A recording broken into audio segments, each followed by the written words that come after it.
Timor-Leste decide nomear superintendente chefe Henrique da Costa, no comandante-geral Polícia Nacional Timor-Leste, Bamanato Tinantolo. Decisão foi tilihus reunião Conselho Ministro, quarta-feira, Lourenço Lourenço Lima, Fulang Março Tinane e a Palácio Governo de Lei. Ministro Presidencial Conselho Ministro, Fidelis Manuel Leite Magalhães explica, nomeação superintendente-chefe Henrique da Costa, exerce cargo, sai comandante-geral PNTL, para período Tinantolo. A nomeação idane, no tua resolução neve aprova, a para o serviço atual comandante-geral PNTL, comissário Faustino da Costa. O Conselho de Ministros aprova proposta do vice-ministro do Interior, quando vai nomear, perdão, a proposta do ministro do Interior, quando vai nomeação, vai ir a comandante-geral, comissário, comandante-geral PNTL, no segundo comandante.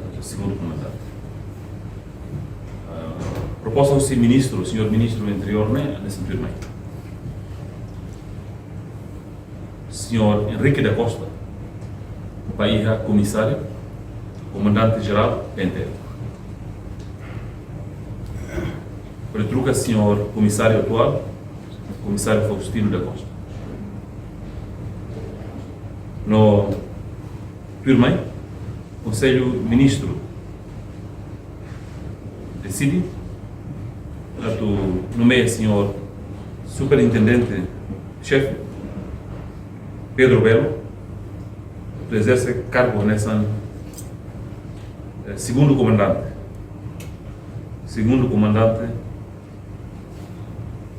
vai ir à Polícia Nacional de Timor-Leste.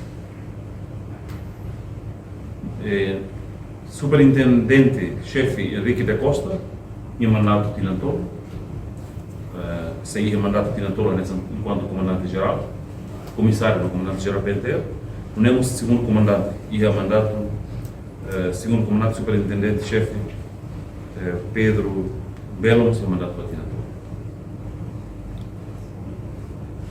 Reportagem Marquita da Silva, Televisão Timor-Post. Janela Informação by Emma Hotu.